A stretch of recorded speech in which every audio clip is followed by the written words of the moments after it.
बिस्मिल्लाहिर्रहमानिर्रहीम। Legal forum में आप सबको खुश आमदीद। आज की इस वीडियो में हमने कंपनी लॉ का थोड़ा ब्रीफ इंट्रोडक्शन के साथ साथ जो company law modern company law का एक इम्पॉर्टेंट केस लॉ है, हमने उसको डिस्कस करना है। और वो केस लॉ कौन सा है? Solomon versus Solomon and company limited. अब ये केस हुआ था 1897 में। हमने पहले कंपनी लॉ का ब्रीफ हिस्ट्री के बाद हम उस केस की तरफ आते हैं, और मैं आपको उसके साथ ये भी बताऊंगा कोई भी जब आप केस लॉ पढ़ते हैं तो उस केस लॉ को कैसे पढ़ा जाता है। तो आइए स्टार्ट करते हैं। जो कंपनी है वो एक फ्रेंच और लैटिन वर्ड्स की कॉम्बिनेशन से बनाया गया है। जो फ्रेंच वर्ड है वो कौन सा? कंपनी, और दूसरा वर्ड है लैटिन। लैटिन कौन सा? Pennies, PANIS, pennies.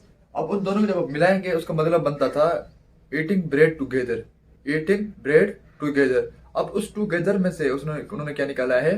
Group of people. तो ग्रुप ऑफ पीपल से उसको क्या नाम दे दिया? कंपनी का नाम दे दिया।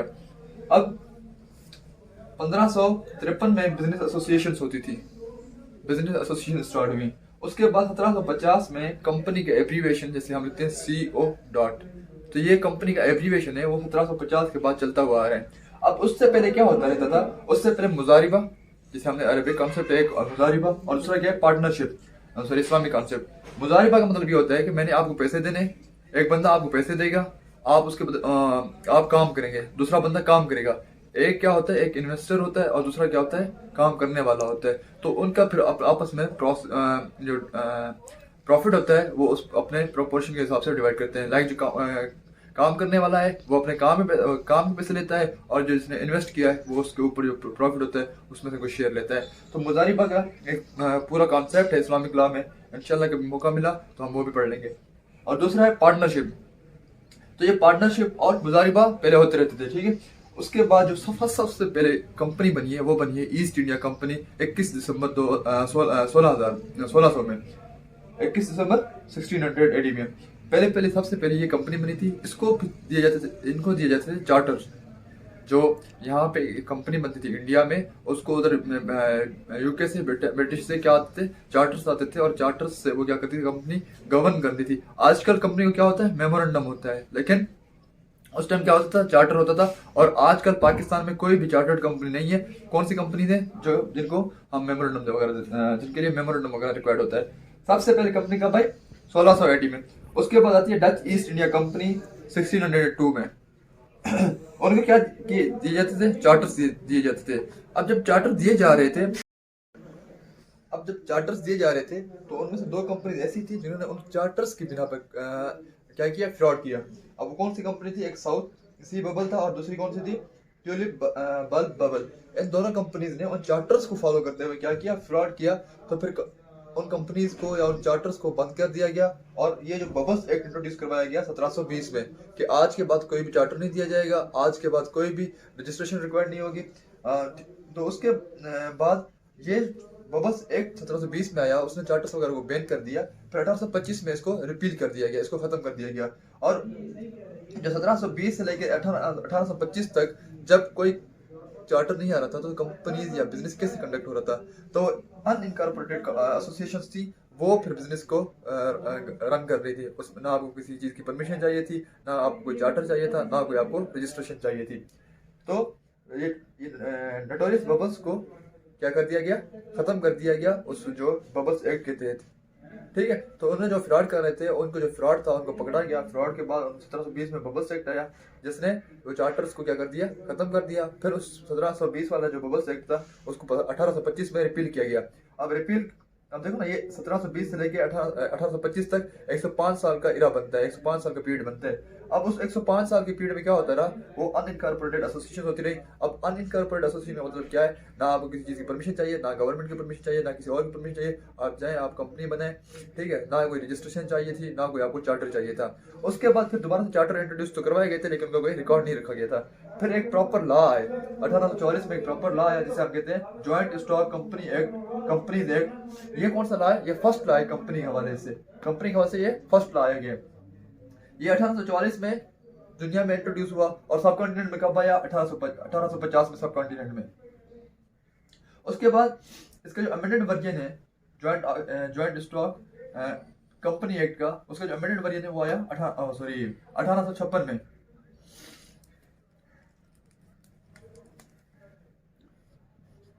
अमेंडमेंट मुझे कब आया? 1856 में।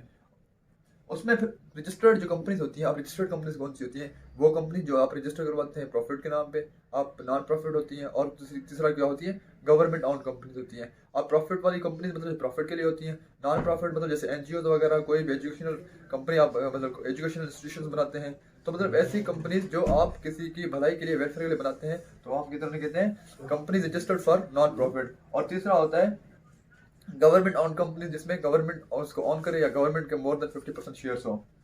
तो उसके बाद आया था कॉन्सेप्ट 1855 में लिमिटेड लाइबिलिटी एक्ट। और ये सबकॉन्टिनेंट कब आया था? 1857 में। लिमिटेड लाइबिलिटी का आपको पता है कि जब कंपनी को वाइंड अप किया जाएगा तो आपके ऊपर लाइबिलिटी नहीं आएगी, बल्कि कंपनी के जो भी एसेट्स होंगे उससे कंपनी के डेट्स और लोन्स जितने क्लियर हो सकते हैं वो क्लियर किए जाएंगे, बाकी सारे नहीं। मतलब फिर आपके ऊपर पर्सनल लाइबिलिटी नहीं होगी, जैसे अनलिमिटेड लाइबिलिटी में होती है, या जैसे पर्सनल बिजनेस आप करते हैं, जैसे पार्टनरशिप में होता है कि अगर पार्टनरशिप खत्म हो रही है और आपके ऊपर कुछ लाइबिलिटीज बाकी हैं, तो अगर वो जो आपने कोई फार्म वगैरह एस्टेब्लिश किया हुआ था, उस फार्म के एसेट्स से आप उस कर्जदारों का कर्ज पूरा नहीं कर सकते, फिर आपके घर तक भी वो आ सकते हैं, आपके पर्सनल एसेट्स के तरफ भी आ सकते हैं अपना कर्जा क्लियर करने के लिए। लेकिन लिमिटेड लाइबिलिटी में ऐसा नहीं होता। जितने भी कंपनी के एसेट्स होंगे, अगर उनसे आपका कर्जा क्लियर हो गया तो well and good, otherwise you can not go to their homes. आप उनके घरों में नहीं जा सकते, उनसे आप पर्सनल लाइबिलिटी नहीं मांग सकते। उसके बाद सबसे बड़ा एक, अब 1897 में एक बड़ी डेवलपमेंट हुई, मॉडर्न कंपनी लॉ में बड़ी इंपॉर्टेंट डेवलपमेंट हुई। एक केस लॉ सामने आया हमारे, उसे कहते हैं हम सोलोमन केस या Solomon versus Solomon and company limited. ये केस मॉडर्न लॉ की कंपनी के हवाले से बड़ा ही इंपॉर्टेंट केस है। अब देखिए, सोलोमन जो बंदा था उसका लेदर का बिजनेस था। अब उसने लेदर बिजनेस को क्या सोचा कि मैं इसको क्या बना दूं? कंपनी बना दूं। तो कंपनी के लिए उसको 7 मेंबर्स चाहिए थे, 7 डायरेक्टर्स चाहिए थे। अब उसने क्या किया? खुद को डायरेक्टर बनाया, खुद को डायरेक्टर बनाया, अपनी वाइफ को डायरेक्टर बनाया, अपने 4 बेटों को डायरेक्टर बनाया और अपनी एक बेटी को डायरेक्टर बना दिया। अब ये 7 के 7 बंदे फैमिली वाले क्या बन गए? मेंबर भी बन गए और डायरेक्टर भी बन गए। अब इसने जो अपना बिजनेस था, इसने अपना बिजनेस किसको बेच दिया? कंपनी को बेच दिया। और इसने खुद को अपना क्या कर दिया? सिक्योर डिबेंचर बना दिया। अब देखिए, जो कैपिटल कंपनी की तरफ आता है ना, कैपिटल वो कैसे आता है? ये आता है इक्विटी कैपिटल। इक्विटी कैपिटल से क्या मुराद है? आप शेयर्स, कंपनी जो क्या करती है, शेयर्स अनाउंस करती है और आप आके शेयर खरीद करते हैं, तो आप कंपनी के मेंबर बन जाते हैं। तो उसमें क्या है? आप कंपनी के मेंबर बन गए। आप कंपनी के मेंबर कौन थे? उसकी फैमिली मेंबर्स, वो सारे के सारे कंपनी के मेंबर भी थे और उन्होंने शेयर खरीदे हुए थे। उन्होंने कहा कि जो भी मेंबर बनेगा या डायरेक्टर बनेगा उसके पास एटलीस्ट एक शेयर होना चाहिए।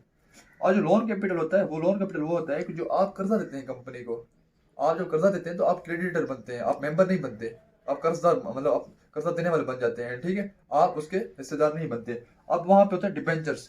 डिबेंचर का हमने कॉन्सेप्ट पढ़ा था कि कुछ सिक्योर डिबेंचर होते हैं और कुछ अनसिक्योर डिबेंचर्स होते हैं। जो सिक्योर डिबेंचर्स होते हैं, जब भी कंपनी को वाइंड अप किया जाएगा तो सबसे पहले उन सिक्योर्ड जो डिबेंचर्स है उनका जो भी हक बनता है पहले उनको दिया जाएगा। अगर कुछ पीछे बच जाता है तो फिर हम अनसिक्योर डिबेंचर्स को देंगे। तो सोलोमन ने कंपनी को जब बिजनेस बेच रहा था तो उसने क्या किया? कर्जा दिया था कंपनी को, और वो क्या बन गया था? सिक्योर डिबेंचर बन गया था। अब जब सिक्योर डिबेंचर बन गया, जब कंपनी को वाइंड अप होने लगी, जब उसका बिजनेस नहीं चला, तो उसका बिजनेस क्या हो गया? खत्म होने लगा था। तो उसने अपने बिजनेस को वाइंड अप करने के लिए सोचा। तो जब वाइंड अप करने के लिए गया, या कंपनी वाइंड अप हो रही थी, या उसकी कंपनी नहीं चल सकी, तो उसके पास इतने पैसे नहीं थे कि वो खुद को क्लेम सेटिस्फाई कर सके। तो वो खुद क्या था? सिक्योर डिबेंचर था। तो उसने अपने जो भी उसके पैसे बनते थे पहले उसने अपनी जेब में रख लिए, बाकी अनसिक्योर डिबेंचर्स के लिए कुछ नहीं बचा। तो अनसिक्योर डिबेंचर्स के चले किसकी कोर्ट चले गए। कोर्ट में फैसला आया कि भाई ये आपने जो ना फ्रॉड के, और ये कंपनी के नाम पे आपने एक shame, this is a shame company, कि आपने कंपनी को नाम बदनाम किया है, आपने कंपनी के नाम पे जो ना फ्रॉड किया है। आप खुद जो सारे के सारे फैमिली मेंबर्स हैं, खुद डायरेक्टर बन गए, खुद मेंबर बन गए, और खुद ही आपने लोन दे के आप खुद सिक्योर बन गए। तो यहाँ पे सोलोमन के अगेंस्ट केस मतलब फैसला सुनाया गया। फिर सोलोमन ने एक हायर कोर्ट में अपील की। हायर कोर्ट में अपील करने के बाद सोलोमन ने जब अपील की तो उसमें भी सोलोमन के अगेंस्ट केस का फैसला सुनाया गया। फिर सोलोमन जाता है हाउस ऑफ लॉर्ड्स में। फिर हाउस ऑफ लॉर्ड्स में उसकी फेवर में फैसला दिया जाता है। वहां पे एक सेपरेट लीगल पर्सनालिटी का कॉन्सेप्ट बन जाता है, डेवलप होता है, जो कि बड़ा इंपॉर्टेंट कॉन्सेप्ट है कंपनी लॉ के हवाले से। अब सेपरेट लीगल पर्सनालिटी क्या होती है कि भाई सेपरेट लीगल पर्सनालिटी बन जाती है जिसको आप सू कर सकते हो, जो आपको सू कर सकती है। जो जिसको आप कोर्ट में ले जा सकते हो या जो आपको कोर्ट में ले जा सकती है, उसे हम सेपरेट लीगल पर्सनालिटी कहते हैं। अब कंपनी के हिसाब से अगर हम सेपरेट लीगल पर्सनालिटी कहते हैं तो उससे मुराद ये होती है कि जो कंपनी का बिजनेस होगा वो उसके मेंबर से डिफरेंट होगा। मतलब company is different from its member. Company का बिजनेस मेंबर्स का बिजनेस नहीं होगा, कंपनी की प्रॉपर्टी मेंबर्स की प्रॉपर्टी नहीं होगी। तो ये सारे सारे इफेक्ट्स होते हैं लीगल पर्सनालिटी बन जाने के। अब देखिए आपके पास अगर कोई भी एग्जाम में क्वेश्चन आता है कि भाई इफेक्ट्स क्या होते हैं जब भी कोई कंपनी इनकॉर्पोरेट हो जाती है, बन जाती है। अब कंपनी जब इनकॉर्पोरेट हो गई तो वो क्या बन गई, सेपरेट लीगल पर्सनालिटी बन गई। अब आपसे कोई टीचर आपसे पूछता है या कोई बंदा आपसे पूछता है कि भाई जब कंपनी इनकॉर्पोरेट हो जाती है तो उसका क्या इफेक्ट होता है, तो आप क्या कहेंगे कि उसका वो लीगल पर्सनालिटी बन जाती है। लीगल पर्सनालिटी बनने के बाद उसका क्या इफेक्ट होता है, जो मैंने अभी आपको बताया। तो यहाँ से अब हाउस ऑफ लॉर्ड्स ने क्या फैसला दिया, हाउस ऑफ लॉर्ड्स ने यह फैसला दिया कि जो सोलोमन है वो एक अलग पर्सन है और जो कंपनी है वो एक अलग लीगल पर्सनालिटी है। सोलोमन एक अलग लीगल पर्सनालिटी है और कंपनी क्या कहते हैं, एक अलग लीगल पर्सनालिटी है।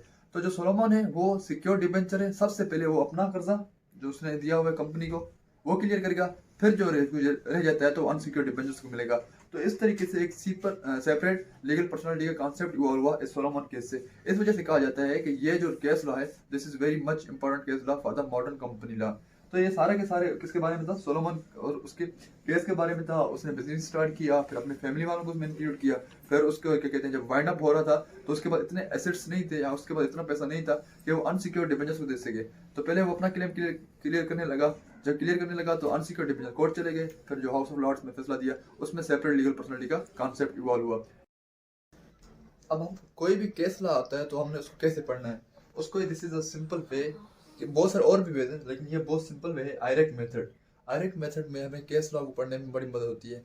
I stand for issues, R stand for rules, A stand for analysis, C stand for conclusion. सबसे पहले आपने इश्यूज को देखना होता है, ठीक है।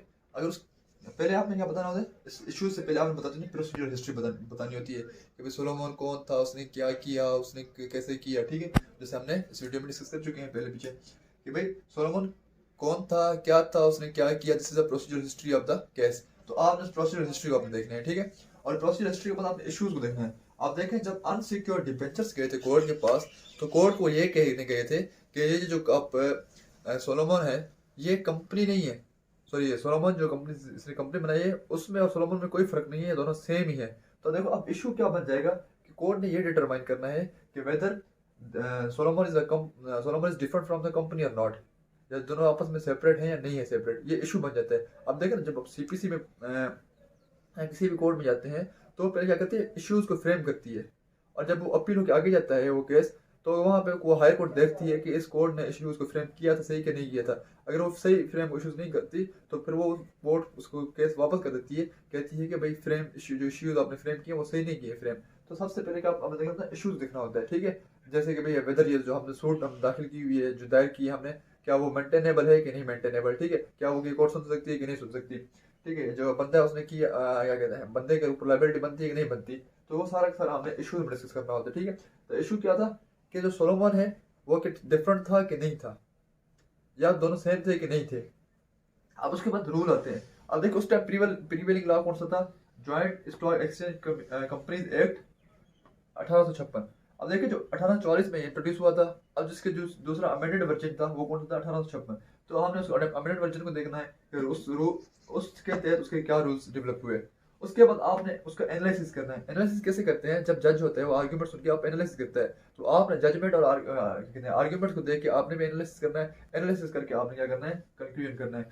अब देखें जैसे ये आपने सोलोमन का केस पढ़ा, उसमें आपने प्रोसीजर हिस्ट्री बताई, उसके बाद आपने इशू बताया, उसके बाद आपने रूल बताया, उसके बाद आपने सेपरेट लीगल पर्सनालिटी का एनालिसिस करके आपने जस्टिस क्या कहते हैं बता दिया कि भाई एनालिसिस करके हमने क्या क्या किया कि जो हाउस ऑफ लॉर्ड्स ने फैसला दिया था वो क्या था। और उसके बाद कंक्लूजन आप कहते हैं कि भाई कंक्लूजन में ये निकाला गया था कि भाई सेपरेट लीगल पर्सनालिटी वो जो होती है डिफरेंट होती है जो कंपनी बनाने वाला है, ठीक है। So this is all about the IRAC method. बहुत सारे और वेज भी हैं केस लॉज को पढ़ने के लिए, लेकिन this is the very simple and very easy way to study और टू किसी भी केस लॉ को आप क्या कर सकते हैं, इजीली इसको पढ़ सकते हैं। Thank you.